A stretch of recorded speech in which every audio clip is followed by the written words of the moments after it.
Hello' friends, কি খবৰ? আশা কৰিছোঁ সকলোৱে ভালে আছে। বৰ্তমান ময়ো ভালে আছোঁ। আৰু গাইজ, আজি চাওকচোন, ইমান মাছ আনিলোঁ, ধুনীয়া ধুনীয়া মাছ। এয়া হ'ল বেটবেটি মাছ, আমি গেটগেটি মাছ বুলি কওঁ বা বেটবেটি মাছ বুলিও কওঁ। সেইটো হ'ল ইমান ডাঙৰ ধনিকণা মাছ এটা আহিছে। আৰু এইটো হ'ল বৰদোৱা মাছ আৰু পুঠি মাছ। এয়া বাকে আনিলোঁ আজি, বাগে বাগে মাছ বনাব লাগিব। এইটো কয় আমি পইচাং মাছ বুলি কয়, পাতল কুৰ্তি মাছ বুলিও কয় এইটো।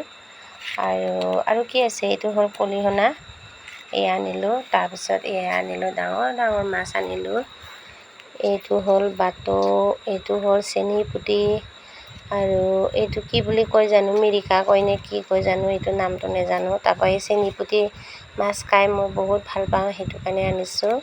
আৰু এইকেইটা মানে এতিয়া ফ্ৰাই কৰি লওঁগৈ। আজি ধুনীয়াকৈ মাছ বনাই কিনি খাম বুলি ভাবিছোঁ। সদায় মাছ মাংস খায়ে থাকোঁ, তথাপিও ৰাতিপুৱা সময়ত মানে মাছ কিনিবলৈ সময় নাই, সেইটো কাৰণে ৰাতিয়ে এনেকৈ মাছটো অলপ সৰহকৈ আনি থ'লে, বাজি থ'লে ৰাতিপুৱা আৰু দুপৰীয়াৰ কাৰণে হৈ যায়। এতিয়া মাছটো ফ্ৰাই কৰি লওঁগৈ।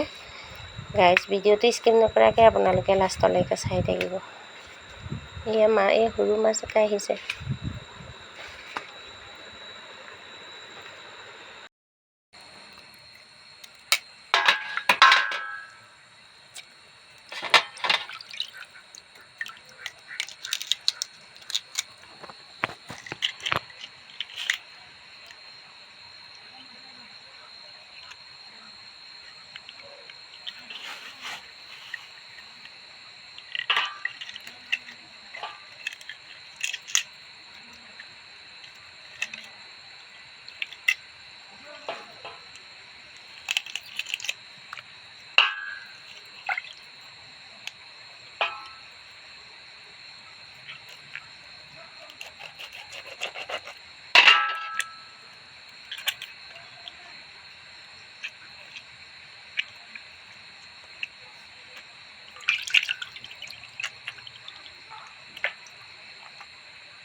গাইজ, এতিয়া মাছ বাছি হৈ গ'ল। আৰু এয়া মানে 2-3 মানে ৰেপি দিলোঁ ইয়াতে, এনেকৈ 3টাকৈ আমি এনেকৈ মানে ৰেপি দিওঁ আৰু এটা এটাকৈ বাজিব লাগিব এতিয়া। গাইজ, এতিয়া এইবিলাক মাছ মানে গোটাকৈ নেবাজিলে সৰু সৰু হৈ যায় আৰু টুকুৰা মুকুৰা হৈ যায়, সেইটো কাৰণে গোটাকৈ থৈ দিলোঁ। এতিয়া মানে বাজি লওঁ। আৰু সৰু মাছখিনিও বাছি হৈ গ'ল। সৰু মাছখিনি মাথাকেইটা গুচাই ল'লোঁ আৰু বাকলিকেইটা নাই গুচা। এইকেইটা চাওক, বহুত ধুনীয়াকৈ বাছি ল'লোঁ। আৰু খলিহনা মাছখিনি পেটু চেটু কাঢ়ি ল'লোঁ।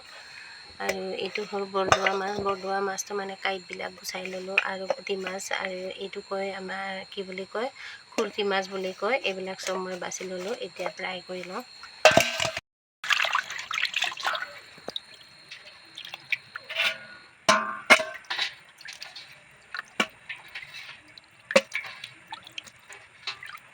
মাছখিনি ধুই হৈ গ'ল। এতিয়া মাছখিনি ধুই লওঁ। ভালকৈ ধুই কিনিয়ে চফা কৰিছিলোঁ, তথাপিও আকৌ আৰু এবাৰ ধুই লৈছোঁ।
হালধি নিমখ সানিলোঁ সৰু মাছ আৰু ডাঙৰ মাছটো হালধি নিমখ সানিলোঁ হৈ গ'ল ফ্ৰাই কৰি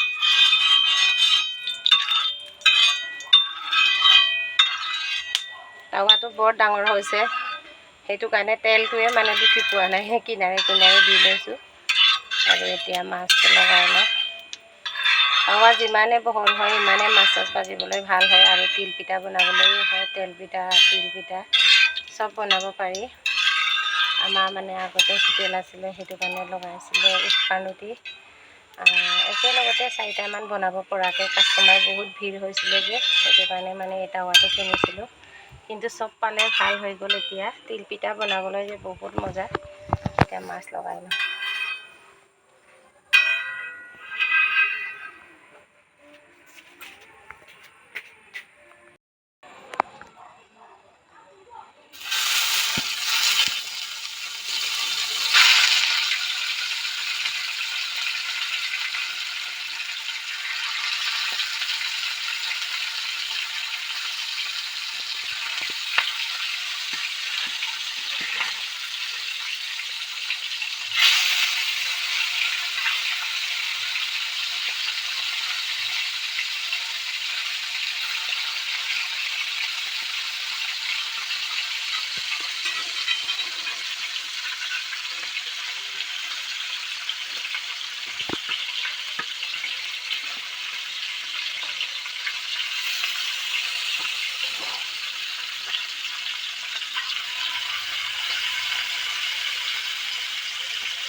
এতিয়া মাছ ধুনীয়াকৈ লাইন লাইন কৰি দিলোঁ তাৰপিছত অলপ পিছত মানে অকণমান মানে ৰঙা হওঁতে তাৰপৰা লুটিয়াই দিমগৈ মাছটো দিগদাৰ লগাই দিলোঁ আজি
গাইছ এতিয়া মাছ ভাজি হৈ গ'ল এয়া ইমান ধুনীয়াকৈ এটা এটাকৈ ৰঙা ৰঙাকৈ ভাজিছোঁ এয়া চাওক আজি মাছ মানে সৰহকৈ আনিলে আৰু কাইলৈ ৰাতিপুৱা কাৰণেও হ'ব আজি কেইটামানে কাম আৰু ল'ৰাটো শুলেই এটা তাৰপৰা ডাঙৰকেইটা সাৰ পাই আছে ডাঙৰকেইটা কিতাপ পঢ়ি আছে আৰু মই আৰু বাপেক আমি তিনিজনে খাব লাগিব তাৰপিছত মা বাবাহঁতকো অলপ দি আহিলোঁ আৰু মই সৰু মাছটো দেখাইছিলোঁ নহয় এয়া হ'ল সৰু মাছ এইটো গিতগিতি মাছ আছিলে আৰু খলিহনা পুঠি এইবিলাক আৰু এইটো অলপমান টুকুৰা হৈ গ'ল আৰু এতিয়া ভাত খাবলৈ আৰম্ভ কৰিছোঁ। এইটো কাৰণে মাছটো অলপমান আপোনালোকক দেখাই দিলোঁ আৰু ভিডিঅ'টো চাই ভাল লাগিছে যদি লাইক শ্বেয়াৰ কমেণ্ট কৰিবলৈ নাপাহৰিব। ধন্যবাদ।